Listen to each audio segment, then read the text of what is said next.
Hello, everyone, and you're very welcome to the Football Lounge.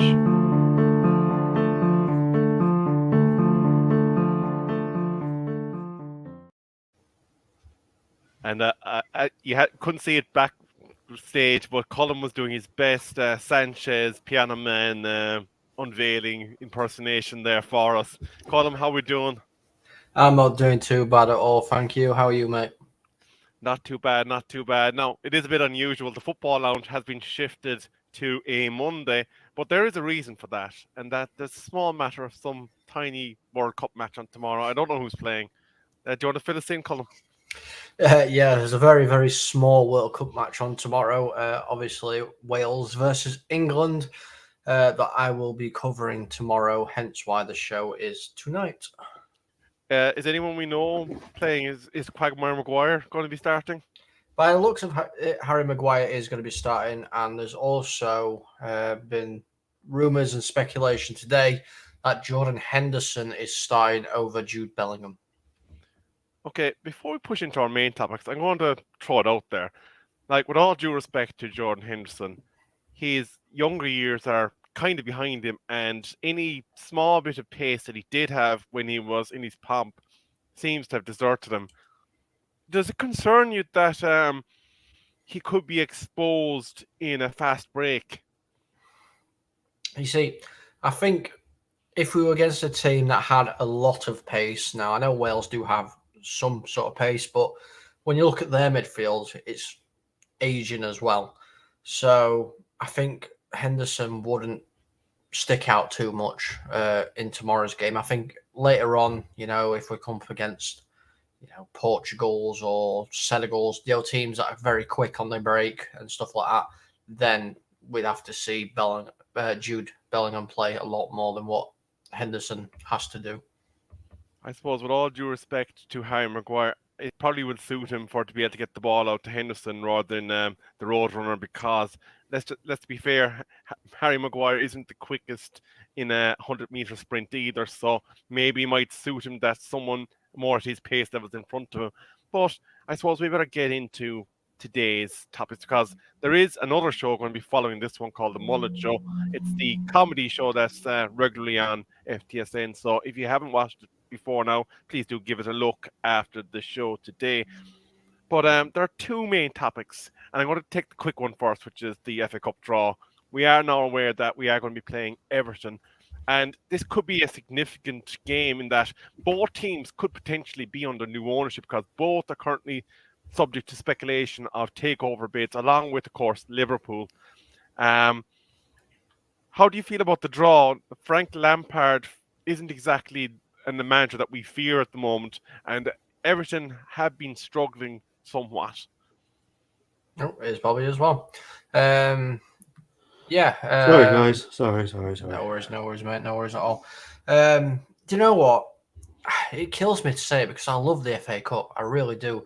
But from a United fan perspective, we should just bin it, because we can't afford to be playing 3 games a week, especially like when we're in the third round of it and we're going against a Premier League team.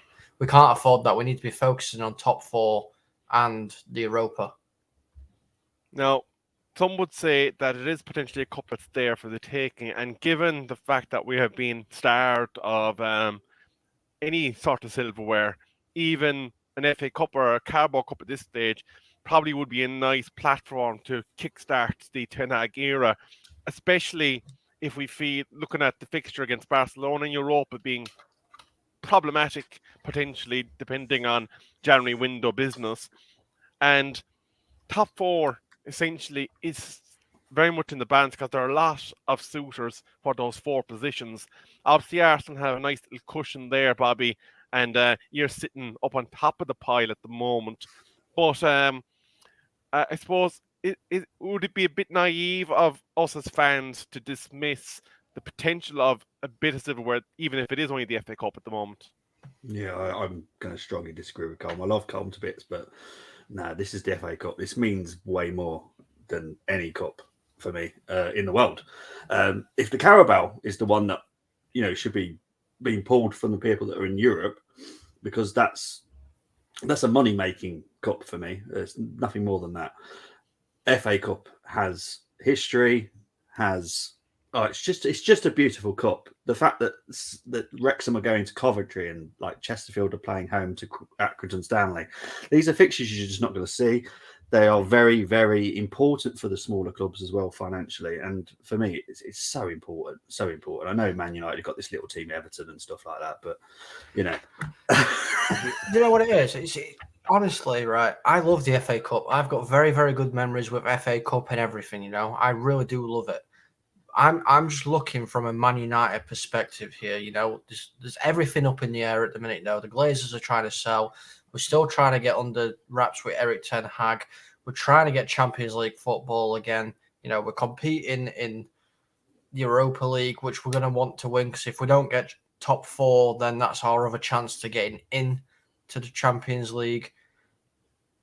It's like, I'm just saying, is it really like worth putting your full strength squad out and then risking injuries in these teams? Because we're going to be playing 3 matches a week, including the FA Cup. well, No. okay.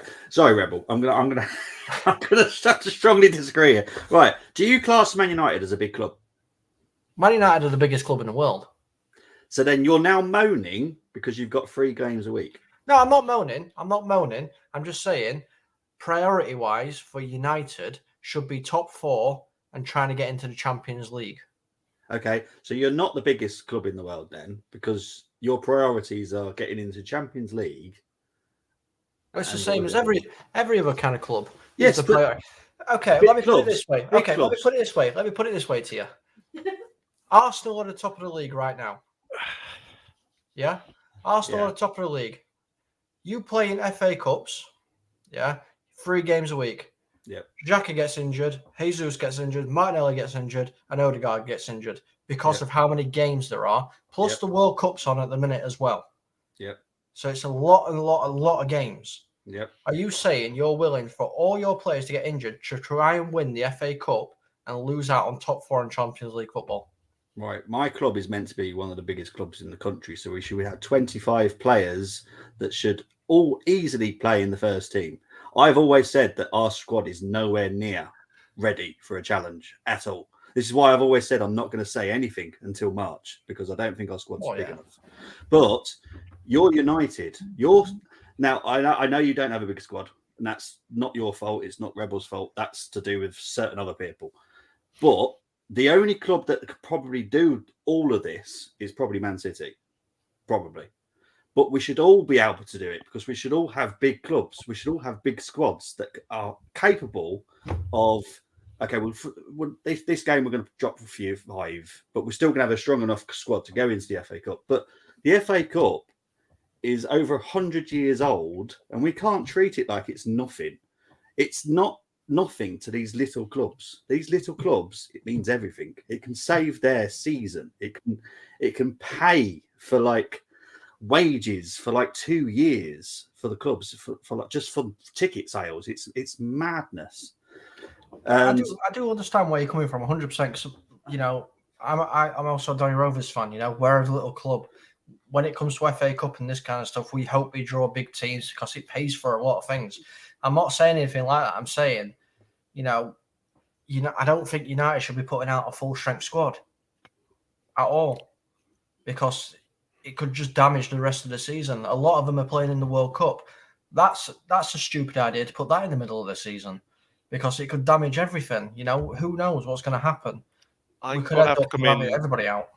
I'm going to have to come in there briefly, and I think United are probably at fault for the disrespect that is given to the FA Cup. I don't know now if you remember this part, because you might have been a bit too young, but back there, where after United qualified for the World Championship of the Club World Championship back after 1999 Champions League, there was a situation that developed that the FA, or there was some disagreement between Premier League and United with regards to staging a particular FA Cup game, and it resulted in United withdrawing from the competition. And I think that was probably the start of where teams didn't give it the proper respect. And it's kind of disappointing, because it is a very historic trophy, and it was something back in the days when I only had terrestrial television in Ireland. the FA Cup was always the one that they bought. They bought the rights to show FA Cup matches, and you'd sit down, and that was how you got your live football, connecting with your team in Ireland in the 90s. And I think it's a shame that we've kind of let our domestic cups slide to a certain extent. In a way, I do agree with Bobby. I could take or leave the Carabao Cup. If it was gone tomorrow, I wouldn't care, as long as it put value and prestige back into what is the most famous domestic cup competition in all of the world. Brazil, America, everywhere watched the FA Cup, and it needs to get back onto its pedestal where it belongs, I'll be honest. But Bobby, before we move briskly on, because you did allude to part of a topic that we're going to be discussing after this, but who have Arsenal got to look forward to? And then I'll ask Ross about Villa. Well, funny enough, it was actually one I forgot about that I was going to be dreading. It's actually Oxford. I went to Oxford for uni, so it's not a good one for me. Oxford away, so yeah, it's good. I'm guessing we're going to probably play some of the youngsters in that game, but it's still going to be respected because our youngsters are meant to be good enough. So this is what I'm saying: treat it with enough respect, but don't put like people that you don't even want at the club in the team. You know. I can't remember who Aston Villa got. Who have Aston Villa got, Ross? I forgot. I did the show and I can't remember. Well, good evening, everybody. Good to be here. It's finally a full house. Look at this. We need to get another couch for our lounge. Yes, Aston Villa. We got Stevenage. Stevenage at home. Yeah, it's going to be the first time in like 6 years we can actually get through to the fourth round. I'm so tired. Get knocked out. That's going to get clipped. That's going to get clipped now. You're going to get knocked out by Stevenage. No, I am so tired of getting drawn against Man United in the third round. I'm glad that magnetic ball didn't work this time because I'm sick of it. So let's hope I don't eat my words, but I feel confident that we're going to beat Stevenage. Very good, very good. So it seems that everyone feels like they can get through to fourth round, but we'll have to wait and see. Bobby, when is the third round due to go? Do you know? The 6th, the 7th, the 8th, the 9th of January. Very good. So very early into the new year, and probably around the time when January transfer business will be kicking into high gear. But we'll say that for another show. I do see the Silver One is commenting away good out there Yes. in the comments, and he is saying that United fans can't afford to be picky because they haven't won anything in donkey's years. But I will just remind them, in the 10 years of our so-called barren spell, the amount of trophies that we won, you have to go back to the 1960s to find the requisite amount of trophies that Spurs have won. So just pointing that out. But we do have some housekeeping to do before going to the main topic, and that is our sponsors and the giveaway. I'm going to kick this one over to Colin for us to do there, if you don't mind. Okay, well, I'm going to bring this one up, and he knows what I'm going to do. He knows what I'm going to do. So here you go, Bobby. We are proudly sponsored by Global Mapping Surveys. Global Mapping Surveys currently assist architects, property developers, and construction companies all over the country. They offer a wide range of services such as setting out topographical surveys, 3D laser scanning, and monitoring. The link is in the description for the website and contact details. Thank you so much to Global Mapping Surveys, and not thank you to Colm. Well, I will take this one, and it is all about Rafe Energy. So Rafe have become official partners with us here at 4Times Sports Network, and it is a powdered energy formula drink that is mixed with water. Yes, you heard me. It's a water-based energy drink. It's healthier than the alternative generic cans, and its clean, zero sugar, antioxidant-rich formula is designed to give you the edge you need. Scan that QR code, it takes you straight to the website, and use code FTSN22 for a 10% discount. Yes, I added a little bit of flair into that because I have had some. And this is what it does to you. Yeah, he's bouncing, lad. He's bouncing off the walls. Somebody tie him down, anchor him down. I am. Before I do that, also, buy this one. Watermelon Twist. It's the best one. It is the best one. It's so nice, so refreshing. Watermelon sugar high. Watermelon sugar high. Yep. And finally, to wrap up our housekeeping, we have the giveaway that will be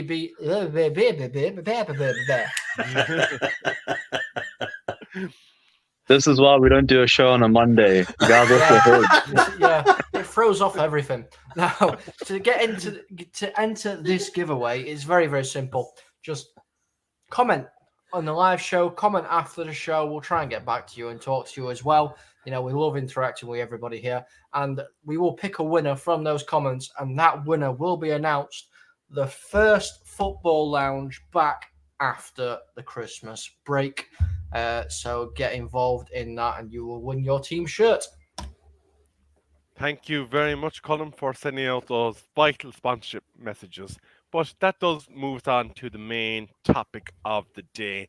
Now, since last week, around I think it was Tuesday or Wednesday, social media has gone into meltdown over the proposed possibility that a certain family across the water in America are finally going to relinquish the deeds to Manchester United. This is following on from, of course, speculation that Liverpool, Everton, amongst other people, have been put up for sale in what is a massive change of ownership within Premier League. But today, in what was a quieter day amongst the Twitter feeds, there has been a news story that has broken that allegedly that Sir Jim Ratcliffe has been told he'll have to front up £8 billion for the privilege of buying Manchester United. That is absolutely crazy money, and it would seem, if true, that the Glazers have picked that figure out of the sky, because club is nowhere near that valuation, and it seems that they're essentially kind of steering the ship in one direction in terms of candidates to buy club. I'm going to come to you, I suppose, first, come as the other United fan. £8 billion. How absolutely gaga are that certain family for to even think of putting that figure out into the atmosphere? Well, I think they had probably been drinking Rafe as well before they sat down and tried to negotiate, because it's clearly got to their head. Throughout the whole speaking there, I saw Ross in the corner laughing and shaking his head. That's probably because he knows his club isn't worth 80 quid, let alone 8 billion. But that's besides the point. Yeah, how I want to know where they justify this 8 billion from. Where they've done no work on infrastructure at United, no work on stadium. The squad's not worth 8 billion. You know, they're losing out on all the sponsorship deals as well because they don't want to be part of. I want to know where they've plucked this from. I've literally just looked at a board and just gone, let's stick an 8 there, and then they've done what's it called, countdown, where they've just random vowels and consonants, and it's come up with billion, and that's it. They've done it that way. Do you know, it does make you wonder, because if you even take the recent surge in share price and take into account the fixed assets as they are, knowing that they do need enhancement and fixing, you're probably looking at somewhere in the 3 to 4 billion range, where it makes economic sense for a businessman to possibly be able to put the thing on an even keel within a medium term and have the club running its own power, basically, in terms of its income. And he would have gotten back whatever slight bit of overpay that he would have given that family to piss off, for want of a better word.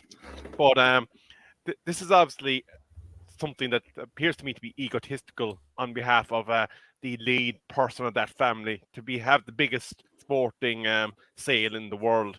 I don't know if that is the case, but it just seems that if this figure has concrete evidence behind it, that can't be anything else other than the reason, because no sane businessman that doesn't have a money tree out the back is going to pay £8 billion for Manchester United. Bobby, any comments? None that I can air. I think the max that United should be sold for is 5 billion. That is the max. I know where their head's at, and it's the Chelsea situation, but that is a different situation. That is 1 billion on top of something else for some other reason. Now they've looked at that and gone, "We're worth more than Chelsea." Yes, they are. They are worth more than Chelsea. But no, I think maximum they should be expecting is about 5 billion. And then that's still more than they should ever be worth. And that's not me being horrible to United. It's just that's not their value. They're about 3.5, I think, is their actual value. But I think maximum they should only be sold for 5 billion. I don't 100% believe this rumor.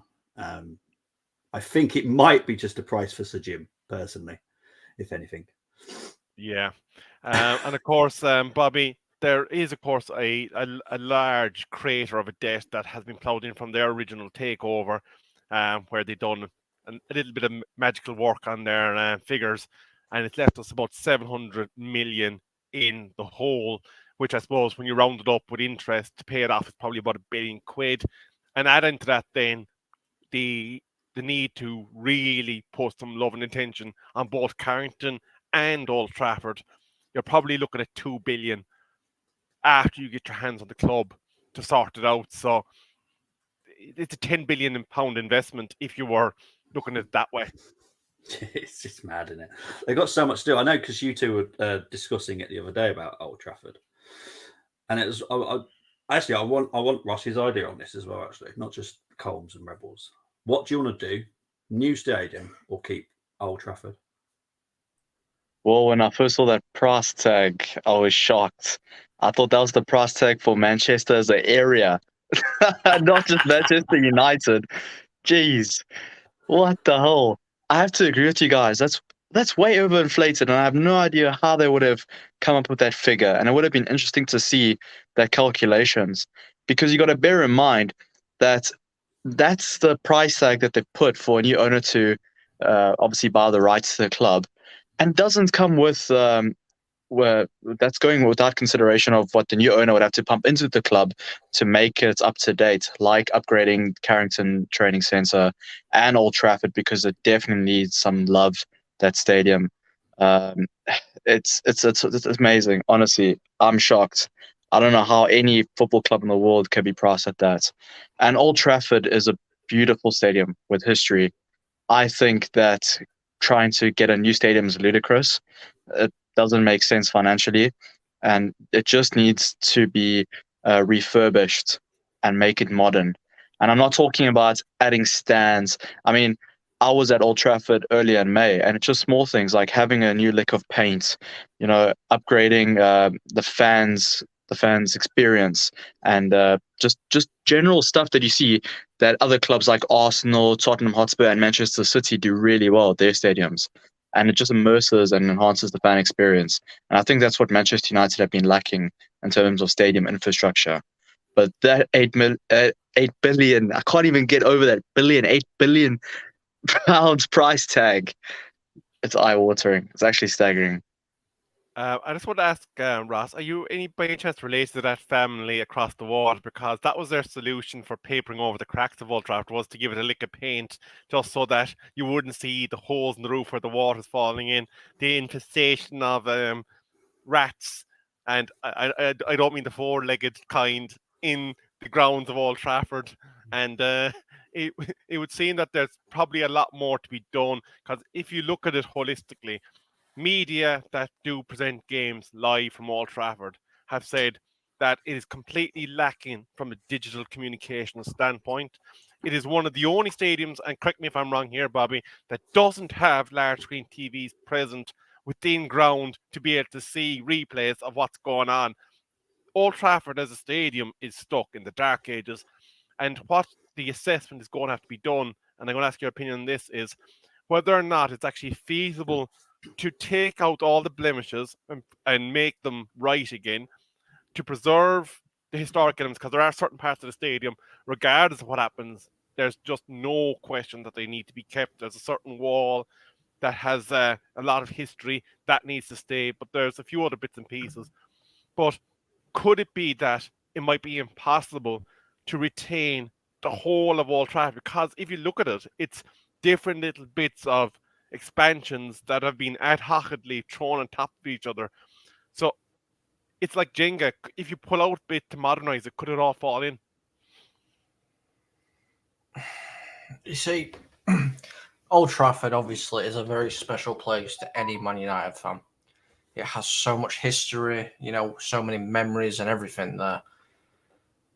But if you're going to look at things logistically here, fixing Old Trafford is going to take 7 to 10 years, roughly, to fix properly and upgrade. A new stadium will take 4 to build. And it's probably going to be cheaper to build a new stadium than fix everything that it needs fixing at Old Trafford and to upgrade everything that needs upgrading at Old Trafford. I'd love us to stay at Old Trafford. I would. It's the home of Manchester United. It's the theatre of dreams. But if it's got to that point now where it's been left to rot for the last God knows how many years because we've had absolute morons and idiots in charge and they haven't looked after the stadium, then there's not a lot we can do about it. Cole, I'm sorry to interrupt you there, man.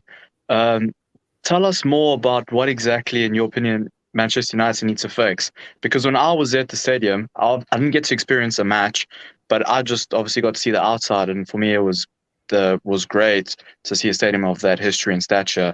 Hence why I said a lick of paint, because that's the first thing that came to mind. But what would they be needing to upgrade and fix? Because I haven't experienced any of those issues. Well, I mean, I haven't been into Old Trafford for God knows, but from people that I know that go, a lot of it's rusting. The pipe work needs fixing. Even some of the outside parts of the stadium, that lick of paint where you said it looks nice, that's because it's had a fresh lick of paint not very recently. You know what I mean? They keep doing it. That's all they do is just stick a little paint on the outside. It looks fine. Like we've been saying, there's no TV systems. Like Rebel said, it is in the dark ages. It needs so much doing to it. I'm going to come to you as I'm the other neutral here. Obviously, you're well versed in English football and have watched the rises and falls of the various clubs as you've grown up, like the rest of us.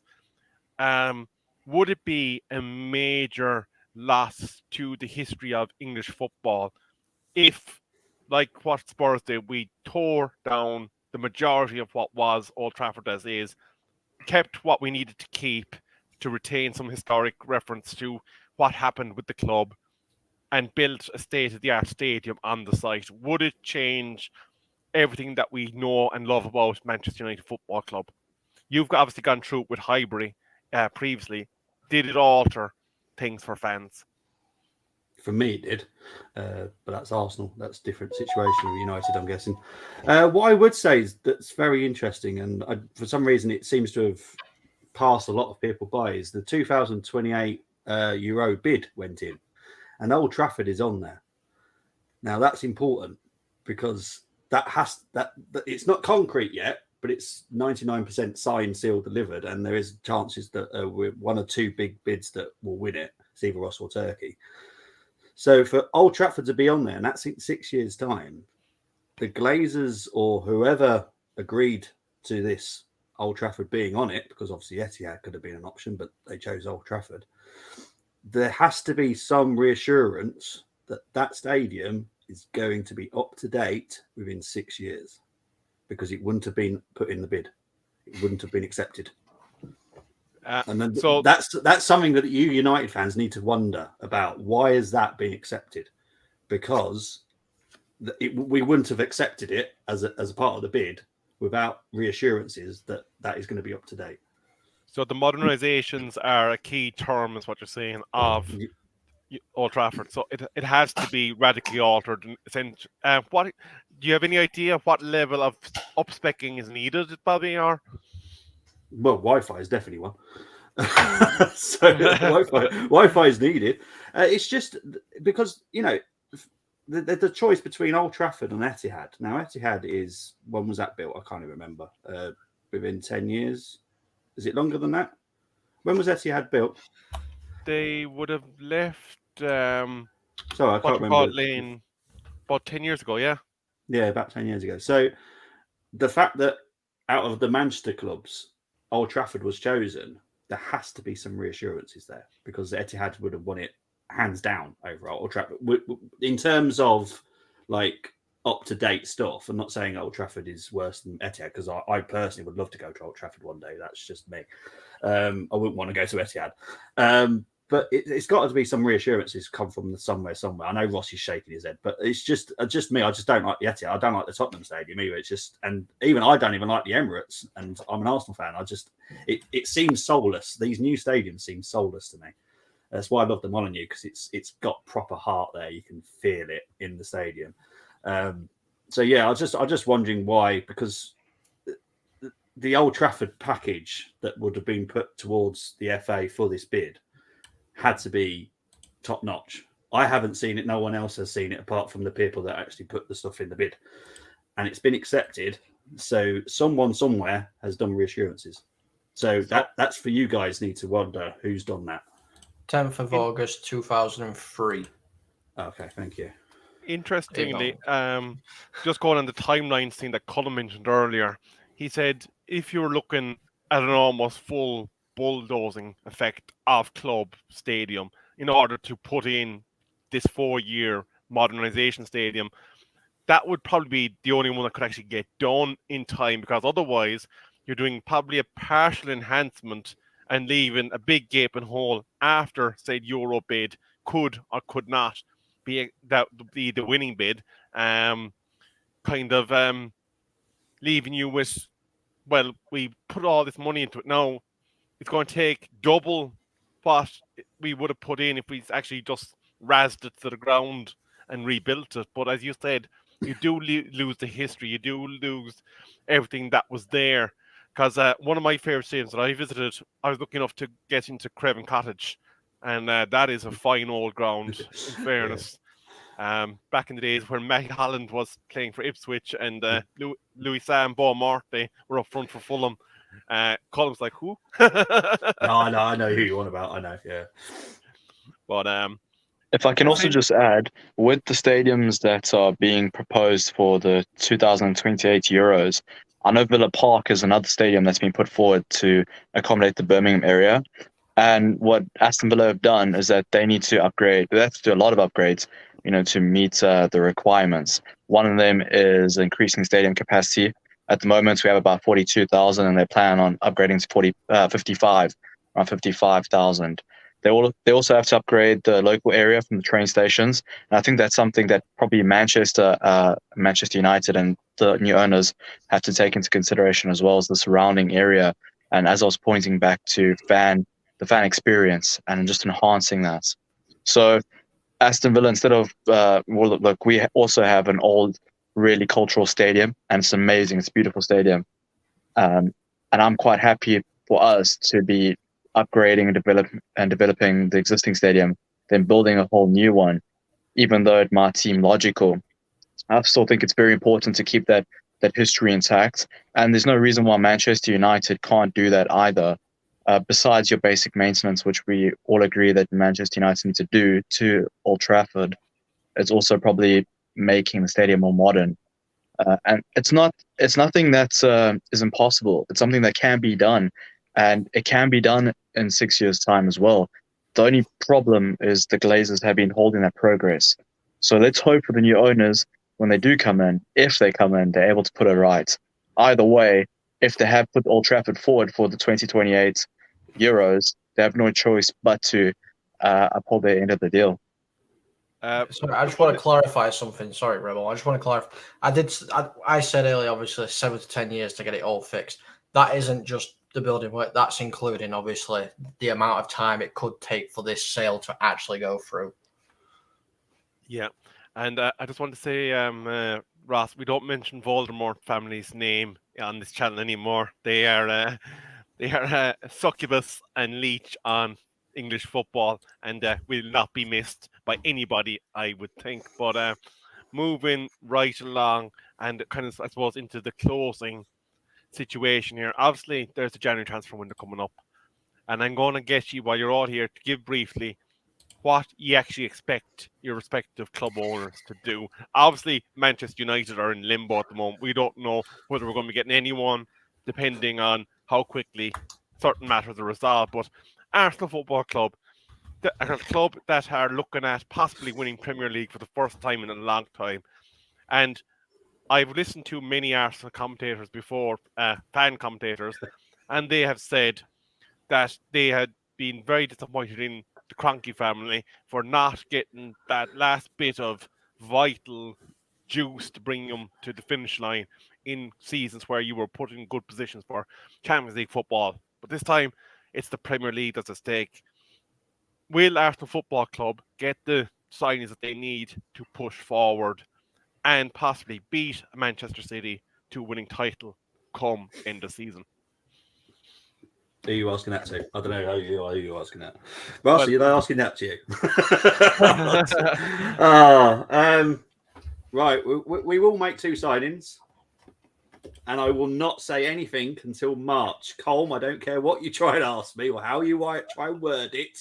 I am not saying it until March. What weren't me? No, but we will make minimum of 2 signings. I believe we will probably make a free signing as well with the Bosman ruling for the next summer. That's what I expect Arsenal to do this January. As for the other thing, as I said, come back to me in March because I'm not talking about it until then. Well, we will continue to fire that missile in your direction, so you won't get any peace until March. Now, Ross, I'm going to briefly finish with you because Villa obviously have a quite large squad. There was quite a large number of signings done for your previously incumbent manager, Stevie G, aka the slippery one. And there's now an assessment being done by your new manager, Unai Emery, as to whether or not that squad is fit for purpose and who he wants to carry forward to the main kind of arteries of the squad to end the season. Is it a case of departures more likely than acquisitions, do you think? Yeah, before I go into that, just a World Cup score update. Portugal have scored. It's now 1-0 to Portugal against Uruguay. And who scores for Portugal? Ronaldo. No idea who that is. Scores his 9th FIFA World Cup goal with a brilliant classic header of his. Did he touch it? It's his. He's claimed it. It's over now. Oh, all right, and in that case, then I've claimed it. It's mine. Okay, back to transfers. Yeah, I agree. Aston Villa have quite a bloated squad at the moment. And it's sad because there's a lot of quality players there, but we haven't had a real identity under the slippery one. I don't want to talk about him either. You guys don't talk about a certain family. I don't talk about a certain ex-employee of Villa. So we'll keep it at that. But yeah, I think that there'll be a couple outgoings, and having this World Cup on has been great for Unai Emery and all the other new managers because it's a mini preseason. They get to know the squad. They get to see if the players that are currently at the club are able to implement their philosophy of football. So I can foresee more outgoings. If you're going to ask me who's going to go, I have no idea because Villa have been very tight-lipped about everything. There are rumors that Unai Emery might go for players at his old club, Villarreal. Whether that happens or not, I don't know. I have no idea. But one thing that I can say is that having the World Cup on now in November, December is great for players to put themselves into the shop window. So I can foresee us, before we even start buying players, is starting to ship people out. You mentioned an interesting thing there about the World Cup being on now, putting people in shop window for January, and maybe it could lead to a bigger January transfer window than we've ever seen before as a result of that. However, what I will ask now, and this is the final question of the night, do you think that this World Cup being on when it is going to have an impact on player fatigue as we get to the critical run at the end of the season? Are we going to see more injuries because of the number of games that they're playing? Are teams that were looking relatively confident to getting either a Premier League win or Champions League top 4, could they drop down as their squads get culled by soft tissue injuries, which are probably going to be more likely given the clutter of fixtures that they're going to try to navigate? I think it all depends. If you're, I don't know, a Welsh player, then no, because you're going out tomorrow, so that doesn't matter anyway. England players probably, they're going to go reasonably far. It all depends on how far you go in the tournament, I think. And I think that's going to be the thing. If, let's say, the England Three Lions get to the final, that's a lot of football that they've had to play. And then they're coming straight back to play more football. So, yes, it's going to cause issues. But if you're going out in the early stages, you've got that break to recover. So I don't think it'll cause that much. Well, for me, it's hot weather training, isn't it, for a lot of it as well. So that normally does happen in winter anyway. So for me, I think it will cause a few issues. But I'm more interested why you guys did not talk about United in January transfer window. You just skipped over it because there's a takeover. You do realise you are going to make a signing in January. But do you know why? Do you know why we skipped over it? Have you seen that new McDonald's advert where he's writing the Santa Christmas list and it gets flown away and whatnot? It's a fantastic McDonald's advert. I didn't have a clue what it was for. And I was like, this is a really depressing advert when I first watched it. And then all of a sudden I saw they went into McDonald's and they got him a Happy Meal and everything was fine. I was like, oh, okay, that's a weird advert for McDonald's. But the list, go watch it. If you haven't seen it, go find it on YouTube. You'll see the list. It's like towers out of his house and everything. That's United's wish list for transfers. We'd be here all night. That's a whole separate show. It's not even the wish list. It's the all reliable media say that Milinkovic-Savic is linked with United, or Nicola Gaitan's coming on retirement to be linked with United. I don't know. Did anybody watch the Netherlands game at the anybody watch the Netherlands game just gone? They showed Wesley Sneijder, and I was waiting for him to turn around and say, "Oh, he's linked with United move this season." Sure. If you're to believe media reports, apparently Cody Gakpo signed, seen, delivered, and done and dusted. So, how they know that, given that we don't even know who our new owners are, if they are going to be sold in time. See, that's the bit you guys are forgetting. Negotiations for players can still continue. They will still continue because you're United. This is not a Bournemouth. This is not a Brentford. This is United. There is a pot separate that can be played with whilst takeover talks are still happening. This is what happens in takeover talks. Liverpool could still make signings in January.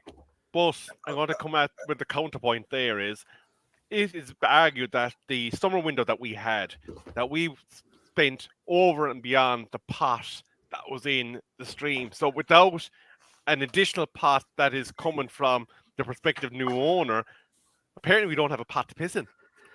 I'm slightly confused. You're saying there's a pot of money that the Glazers haven't got the grubby hands on yet? It's part of takeovers, mate. There's always a little pot. Oh, they'll have their hand in it soon, then, won't they? Yeah, they'll find it. I'm sure you'll make one signing, and I think it'll be a big one because you knew. For me, you knew something was happening anyway in January, and it's been moved forward 2 months. I know someone was leaving. You were going to replace them. So, yeah, that's happening. I don't know why I'm like this today. I have no idea why I'm at traffic control today. It is true that that certain person that scored for Portugal is now gone and has to be replaced. It's absolutely critical. So I do see what you're saying, Bobby. Yeah. And you save a hell of a lot on his wages alone. 14 million until in the season, I believe, is the saving on that element. Correct. But I think, lads, we are after diving in and taking some audience from the Mullet Show, which is currently also ongoing here on FTSN. So I think it would be remiss of us to continue. It is a debate, I think, that could continue on in the next Football Lounge. We might delve in a bit more into our respective squads. And Ross might do up a who he's calling list on Villa's squad, because I think that is absolutely the beefiest of our three clubs topics at the moment. But, Colm, do you want to remind everybody of the sponsors before we sign out? Yes, I can quickly remind the people of the sponsors. Obviously, the first sponsor is, I'm not going to do it to you, Bobby, is Global Mapping Surveys, who obviously help out with a lot of architects, property development and construction companies all over the world. If you want to read a little bit more about that, pause the video and give yourself a little read there. I'm going to do the same again. Rafe powdered energy formula drink mixed with water. Scan the QR code. Use FTSN22 for 10% off your first order, or any order, should I say, with that. If you want to know anything else, go to the website, pause the video. Bob's your uncle there. And obviously, the final thing is win your team shirt. We said it earlier in the show. Enter a comment, just either live or after the show. We'll pick a winner and it will be announced on the first Football Lounge back after the break. I will just say that anyone that's associated with the channel is barred from winning. So Silver One, you can't win. Column, I see your comment. You can't win. So Damn it! You're all barred from Try and winning. save myself some money. And that goes for you too, Ross, and your other million accounts from South Africa.